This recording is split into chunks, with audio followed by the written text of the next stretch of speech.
Coming up on the Joy Behar Show, key medical testimony in the trial of Michael Jackson's doctor Conrad Murray sheds light on Murray's delayed 911 call. And Joy wants to know why a heart doctor didn't know how to perform CPR. Well, today was day 3 in the Conrad Murray trial, and the drama is building. Michael Jackson's assistant was on the stand, and he described the scene as Dr. Murray tried to perform CPR. Watch. He was laying on his back with his hands extended out. I observed that his eyes were slightly open or open, and his mouth was open. He had his hand with his palm open, and he was giving chest compressions in this manner. I was walking towards the bed, and I was reaching for my phone in my pocket. And as I was doing that, Prince and Paris came behind me. Paris screamed out, "Daddy." With me now to talk all about today's developments are Sherry Gaba, psychotherapist and the author of The Law of Sobriety, Ryan Smith, host of In Session on True TV, who is at the trial right now, and Dr. Kathleen London, board-certified family medicine physician. Okay, Ryan, you know, you hear about it, and the kids are there, and it must be very painful for the family to be listening to all of this, right? Yes, it's got to be one of the hardest days for them. And as we see them in court, you know, they come together every day. They sit in that row in the courtroom near the front. Janet Jackson very close to the jury in that row. And when they heard the statement that Paris screamed, "Daddy," Janet Jackson sort of shook her head and looked down a little bit. Also, they stay stoic, which is amazing to me during a lot of this testimony. It's so hard for them to hear. When they first heard Michael Jackson's voice in opening statements, there were a lot of sighs, a lot of tough looks and sadness. But as this trial has gone on, they've been much more stoic in that courtroom. And I think it's because there's so much tragedy, so much sadness in this entire story.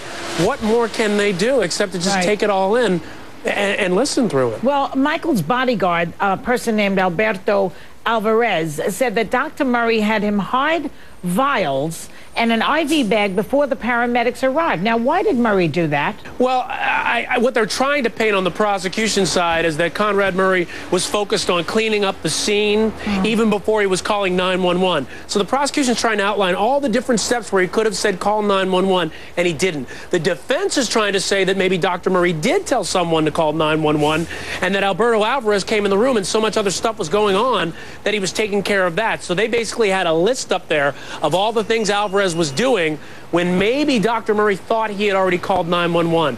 So they're painting this confusing picture, and you could see both sides trying to use it to their advantage to try to prove their side of the case. Yeah, but he was tampering with the scene. To my mind, Sherry, it says he's guilty of something, no?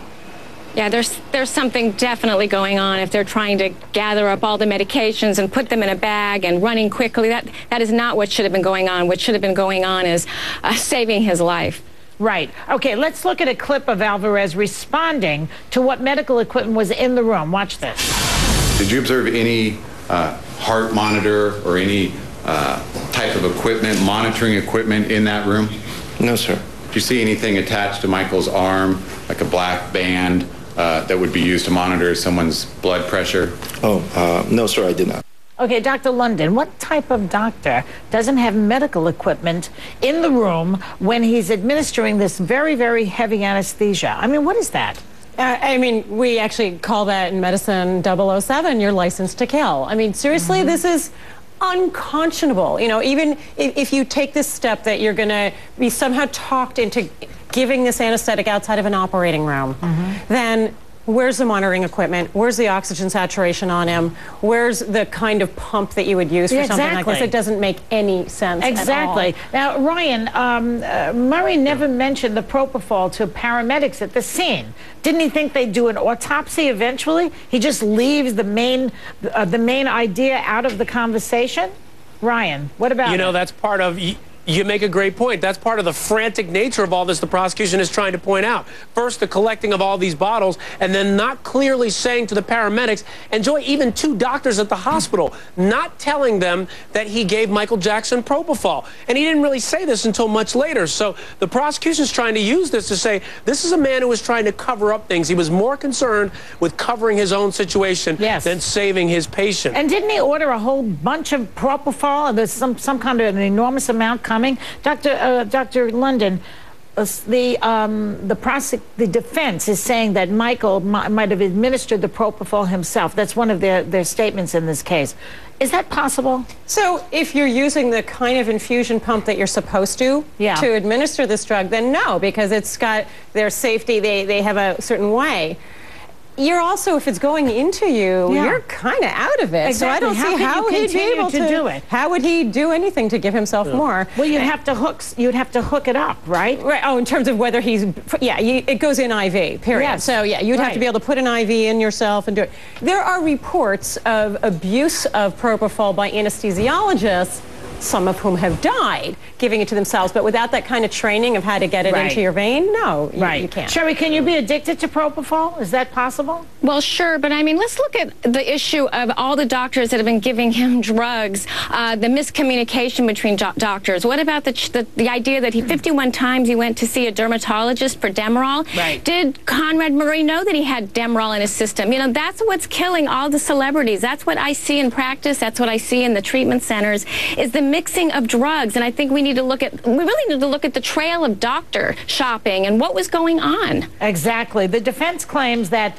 Michael's dermatologist, Dr. Arnold Klein, addicted Michael to Demerol. Now, Dr. London, why would a dermatologist give somebody Demerol? I mean, I have Botox. No one ever gives me Demerol. Maybe they should. Those needles hurt. I mean, it depends on, some dermatologists do some surgery in their office. And so if he's doing that, and they were friends, so he's sitting there, Michael saying, oh, I'm in so much pain, my back hurts, can you just write me a little something? A doctor with any kind of conscience is not going to do that. It's abusive. Yeah, it's absolutely. Yeah, but go ahead, Ryan. But you know what? But Joy, there's another part of this. There's a reason why that doctor, Dr. Klein, is not testifying in this trial. The judge chose to exclude him, not his medical records, because there was no Demerol found in Michael Jackson's system. So even though the assertion is, well, another doctor might have got him hooked on this drug, Demerol wasn't found in his system. All that was found in his system were other drugs that Dr. Murray later said he had given to Michael Jackson at one time or another. So that's going to be sorted out, but still, it's a big part of this case. Okay, they also played the 911 call, so let's listen to that. Okay, how old is he? He's 50 years old, sir. 50, okay. He's unconscious, he's not breathing? Yes, he's not breathing, sir. Okay, and he's not conscious either? No, he's not conscious, sir. Okay. Did anybody see him? Yes, we have a personal doctor here with him, sir. Oh, you have a doctor there? Yes, but he's not responding to anything. No, he's not responding to CPR or anything, sir. Oh, okay. Well, we're on our way there. Ryan, what was the reaction in court to the 911 call? It was stunning because this was something where you heard so many things. First of all, that he was doing the resuscitation, but at the same time a doctor was there. The paramedics automatically assumed, hey, you know, he probably knows more than we do. We defer to him. Everybody thought this doctor was taking care of it. Joy, I got to tell you about something else that happened, though. He said, Alberto Alvarez said in court that Murray was doing mouth-to-mouth on him while Alvarez was doing resuscitation, trying to pump away with those two hands. Yeah. Dr. Murray looked up, took a couple breaths into Michael Jackson, looked up, turned to Alvarez and said, I've never done mouth-to-mouth, but I have to do it. This is a friend of mine. So you would think, first of all, a doctor not knowing how to do mouth-to-mouth, and the other CPR. thing, and it's not a friendship. It's not a friendship. This is his patient, not a friend. That's not a reason to do CPR. You're trying to save the man's life. Can you believe that a cardiologist or whatever, he doesn't know how to do CPR? Everybody knows. People in this room can probably do CPR. Let's also how could that be?